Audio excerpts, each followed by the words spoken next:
All right, settle in. This isn't your average project manager waffle. This is about what it actually takes to be an NEC4 supervisor, especially when you've put in the time, earned your stripes, and can actually pick your battles. Because let me tell you, I take this job seriously. Deadly serious. Not just for my reputation, but for the client, for the project, and frankly, for my own sanity. Years ago, when I was cutting my teeth, it was a case of taking whatever came my way, any NEC4 project, anywhere, any client. Just get the experience, get the clauses under your belt. But now the tables have turned. When a potential client calls, it's not just them interviewing me. Oh no, the interview goes both ways. My first question, usually delivered with a polite but firm tone, is always, what's your understanding of NEC4 and specifically the role of the supervisor? You'd be surprised how many project managers, even senior ones, just blink at you. They'll mumble something about collaboration or early warning, which is fine as far as it goes. But I'm looking for depth. I'm looking for a flicker in their eye that tells me they actually get it. Do they understand that I'm not their site clerk, not their general gopher, and certainly not the contractor's whipping boy? See, too many clients hire an NEC4 supervisor because the contract says they have to. It's a tick box exercise. They think I'm just there to sign a few pieces of paper and nod sagely. They don't grasp that I am their eyes, their ears, and their contractual shield on site. I'm the one ensuring that what they're paying for is what they're getting, and that the contractor is following the rule book we all signed up to. If they don't understand that fundamental point, if they see me as a glorified rubber stamp, then frankly, we're off to a bad start. It's like hiring a highly trained chef and then asking them to just peel potatoes. No thanks. My loyalty is to the project's integrity, and that starts with clarity of my role. The contractor's team. Are we speaking the same language? Then there's the contractor's team. This is often where the rubber meets the road, or more accurately, where the NEC4 clauses meet the concrete mixer. Before I commit to a project, I always make inquiries about the contractor's proposed site engineers and their management team. I'm not looking for bad apples, not yet. I'm looking for experience, specifically NEC4 experience. Have they worked under NEC4 before? Do they understand its nuances? Or are they traditional build it first and argue later types? Because let me tell you, bringing a traditional mindset to an NEC4 contract is like trying to drive a square peg into a round hole with a very expensive hammer. It doesn't work, and everyone ends up with a headache.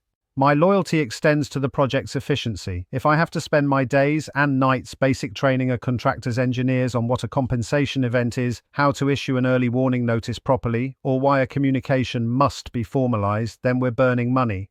The client's money. It slows everything down, breeds frustration, and fundamentally undermines the collaborative spirit that NEC4 aims for. I'm not a training consultant. I'm there to supervise the scope and ensure compliance. If I have to become a full-time tutor on contractual basics, that's not supervision. That's damage control before we've even properly started. I'm happy to guide, to clarify, to offer insights gained from years in the trenches, but I refuse to be a creche for contractual novices. My non-negotiables, protecting client and project. When I take on a job, I'm committing to protect two things above all else: the client's investment and the project's integrity. This isn't just about spotting defects, it's about foresight. I'm the one who stands on site in the rain, often ankle-deep in mud, looking at the detail. While everyone else might be focused on program or cost, I'm looking at how that rebar is tied, how that concrete is cured, how that pipe is bedded. I'm looking at the quality, the adherence to the scope, and whether the contractor is actually doing what they said they would. My job is to verify, to ensure compliance, and to highlight any deviation.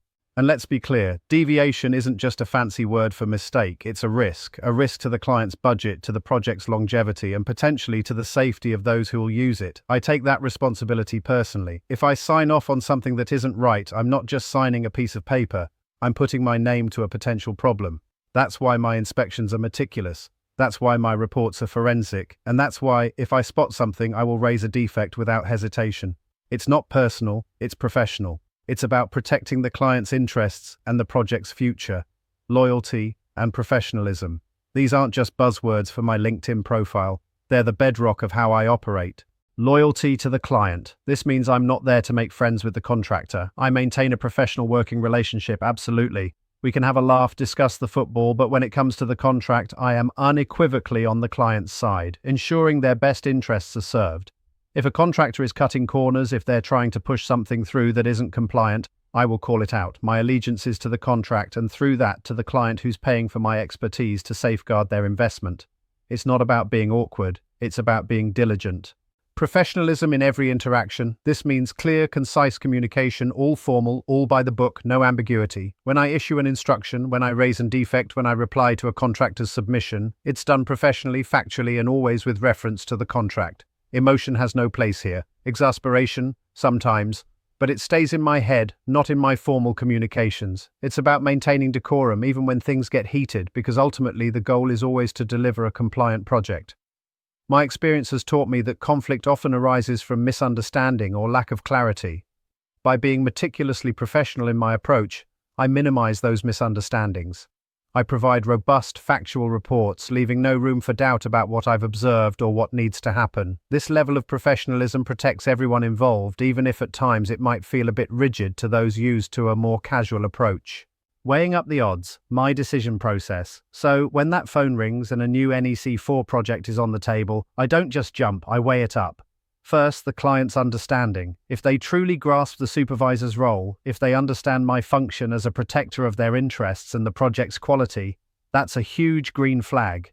It tells me we can work together effectively, that my reports will be taken seriously, and that my professional input will be valued. Second, the contractor's team experience. If they've got a solid NEC4 history, if their engineers speak the contractual language and understand the processes, that's another big tick. It means less time training and more time supervising, which is what I'm paid for. It implies smoother communication, quicker resolutions, and ultimately a more efficient project.